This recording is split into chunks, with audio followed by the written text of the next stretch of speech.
Bueno, muy bien, doctor Juan Carlos, espero que esté muy bien el día de hoy. Vengo yo, Simón Robledo Salazar, del grado 11B, a exponerle mi informe o análisis de lectura del libro Noticia de un secuestro de Gabriel García Márquez. Muy bien, primero, en resumen, es una novela periodística que narra los hechos del secuestro planeado por parte de Pablo Emilio Escobar Gaviria y los extraditables a una serie de reconocidos personajes del periodismo y la política nacional. Pero el relato se desarrolla más hacia la profunda descripción de las emociones y los sentimientos que experimentan los secuestrados y sus familias en papel de víctimas. Pero no solo esto, también a la realidad a la que muchos están expuestos, eh, en general los más vulnerables, que por falta de oportunidades pueden llegar a volverse criminales como son los secuestradores, que en muchas ocasiones dejan su papel de monstruos a volverse personas comunes que detestan completamente el trabajo que les corresponde hacer. El autor llega a diferentes conclusiones, todo depende desde el punto donde se mire, pero personalmente, analizando a profundidad el texto,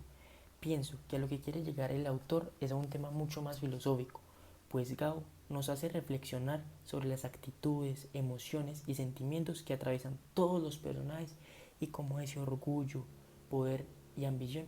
pueden derrumbarse con la noticia de que un familiar y de que un país está siendo víctima de un grupo de criminales que arrollan esperanzas, sueños y sobre todo la paz.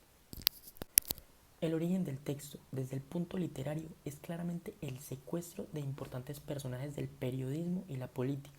donde se ven involucradas personas de la alta élite nacional. Por otra parte, el origen histórico parte desde la oscura época del narcotráfico, donde criminales como los extraditables se querían tomar el poder y un obstáculo para ellos era la extradición. Es por eso eh, por lo que los personajes de la obra se vuelven blanco de secuestro y herramienta para presionar para la abolición del decreto que permite la extradición. La obra, al tratar de diferentes temas que pueden ser vistos de manera subjetiva, a su vez tiene varios efectos o proyecciones que pueden ser tratados. Una que me parece muy importante es la del periodismo como medio de comunicación entre la población y el gobierno, donde lo ideal sería que se muestre la información real de todo lo que pasa, tanto nacional como internacionalmente, sin ser manipulada ni transformada en ningún punto. Lastimosamente en Colombia, a lo largo de la historia, los medios de comunicación han sido influenciados por entidades económicas privadas, personajes políticos corruptos o grupos subversivos como guerrillas, grupos paramilitares o, como es el caso del libro, el narcotráfico. Estos últimos, en muchos casos, se vieron perjudicados por verdaderos periodistas que obligaron a los narcotraficantes a desaparecerlos para que su negocio no tuviera riesgos, como es el caso de los 155 periodistas que Pablo Emilio Escobar Gaviria asesinó, de los cuales el más reconocido es el asesinato del director del Espectador, Guillermo Cano, el 17 de diciembre de 1986. Para sintetizar esta idea, no solo se cometieron asesinatos, sino cientos de amenazas y diferentes secuestros, como es el caso de las víctimas del libro, que al ser importantes periodistas y personajes políticos como Pacho Santos o Diana Turbay, los delincuentes tuvieron esta herramienta para presionar al gobierno y conseguir su objetivo de abolir la extradición como única forma de acuerdo para la liberación de estas 10 personas. Bien, a nivel social, político y económico, para los secuestrados la situación era un arma de doble filo, porque por un lado, una de las razones por las cuales fueron blanco de Escobar fue por sus posiciones socioeconómicas y las relaciones que mantenían con la élite política nacional, como son los casos de Pacho Santos, que fue secuestrado tanto por ser un crítico periodista del tiempo como por ser miembro de una familia política tradicional, o también como es el caso de la protagonista del libro, Maruja Pachón, que era esposa del entonces representante de la Cámara, Alberto Millamizar. Por otra parte, la posición política, social y económica hizo que su secuestro durara menos de un año,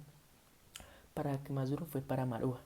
Suerte que no han tenido muchas de las víctimas de secuestro a lo largo de la historia de nuestro país, que han llegado a durar años y años amarrados o encerrados en pocos metros cuadrados como perros. Claro que hay que tener en cuenta que para los extraditables y para Escobar el secuestro nunca fue una acción muy recurrente y buscaban otros medios, tal vez más crueles, para solucionar sus problemas. Él, Pablo, decía que el secuestro era para los guerrilleros y este personaje nunca tuvo afinidad con ellos ni con sus medios para conseguir lo que querían. Desde el punto de vista cultural también se puede analizar esta obra, pues la religión católica tiene un papel importante en el desenlace de esta historia y creo que Gao no le dio mucha trascendencia a esto. Para nadie es un secreto que tradicionalmente los narcos, especialmente latinos, dicen ser muy cristianos y lo intentan demostrar con joyas, cadenas, monumentos, templos millonarios de imágenes como vírgenes, cristos o santos de su devoción. Teniendo en cuenta esto, el sacerdote Rafael García Herreros, quien era el entonces encargado de realizar el Minuto de Dios, programa tradicional de la televisión colombiana, se prestó como intermediario, negociador entre el gobierno y los extraditables para la liberación de los secuestrados y, y considero que desde su posición ayudó a que las personas se dieran, se vieran en libertad con menor dificultad. En cuanto a lo literario, el tipo de texto es narrativo. Es una novela no ficticia de suspenso que mezcla el realismo mágico y el característico de García Márquez dentro de una historia basada en hechos reales, donde aparecen implícitamente aportes desde la posición periodística del autor.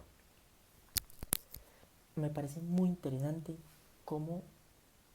Gao logra enfocar la historia y cómo logra adentrar al lector en las emociones de los personajes desde las víctimas hasta los victimarios, con el objetivo final de mostrar su posición dolorosa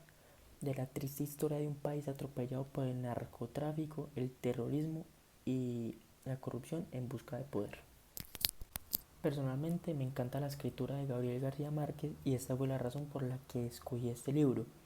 Y estoy muy de acuerdo con la posición del autor y considero que esta narración nos transporta a una situación de la que nadie está exento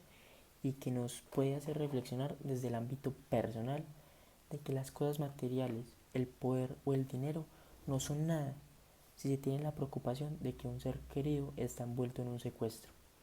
Me gusta también mucho cómo muestra el papel del secuestrador, no siempre como un criminal, sino también como un ser humano que está ahí porque fue su única manera de salir adelante, que tienen sentimientos y que incluso pueden llegar a ser más débiles emocionalmente que los mismos secuestrados. Ya más desde el punto patriota, deja un sinsabor, deja un sentimiento como de tristeza, de insatisfacción por cómo ha sido la historia y cómo siguen siendo muchas cosas igual desde esa época. Pero está en las manos de cada uno de nosotros, los colombianos, no ignorar las problemáticas, no ser más ignorantes, no dejarse manipular por demagogias, por medios de comunicación corruptos y por fin dejar el pasado atrás y construir una nueva Colombia. Muchas gracias por su atención, profesor. Espero que haya quedado satisfecho con el análisis y mi informe de lectura. Y aquí estoy como debe ser, medio elegante, camisita y pantaloneta, muy sólido.